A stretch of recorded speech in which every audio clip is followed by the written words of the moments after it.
এখন সকাল 8টা বাজে আর একটু চা বিস্কুট খেয়ে নিলাম দুজনে মিলে। এবার তোমাদের দাদাভাই যাবে বাজারে সজুদের জন্য মাছ আনতে। ওদের মাছও শেষ হয়ে গেছে আর আমাদেরও কিছু বাজার করতে হবে, তাই সকাল সকালই বেরিয়ে পড়েছে।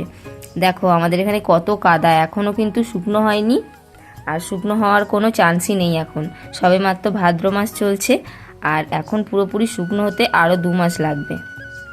কিছু করার নেই, এভাবেই কাদার মধ্যে দিয়েই কিন্তু আমাদের যাওয়া আসা করতে হচ্ছে। তোমাদের যে একটু প্রকৃতিটা ভালো করে দেখাবো সেটাও কিন্তু আমি দেখাতে পাচ্ছি না। দেখা যাক পরের বছর যদি কোনো ব্যবস্থা করা যায় এই কাদা থেকে রেহাই পাওয়ার জন্য।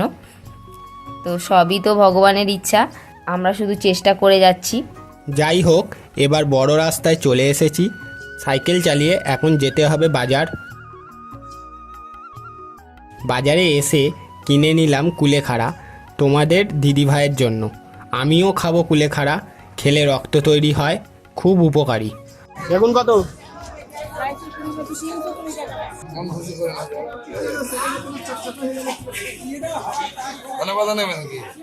ঝাঁপাটা কত 50-10 দিয়ে দাও, আর কি করবে।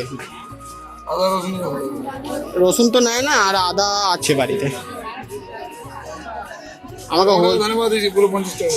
না না 15 টাকা না, 10 টাকারই। বিকেল থাকবে। আরে বাবা আমি তোমার খুচরো দেবো। তুমি 15 টাকা করো না, পচে যায়। 50 দাও, তোমার আমি খুচরো দেবো। খুচরো দেবো তোমাকে, কোনো চিন্তা নেই। একবার বলেছ লঙ্কা ভালো হবে। আরও বেশ কিছু সবজি বাজার করে নিলাম। এখন এসেছি সজুদের মাছ কেনার জন্য। মাছ বাজারে কিছু মাছ কিনে নেব। দেখো কত রকমারি মাছ। এখান থেকে এই ঠাকুমার থেকে মাছ কিনে নিলাম। ঠাকুমা মাছ কেটে রেডি করে দিল। ঠিক আছে, কেটে দাও কেটে দাও কেটে দাও। আর অন্য মাছ আনুনি বেড়ালে? ওরে বাবা,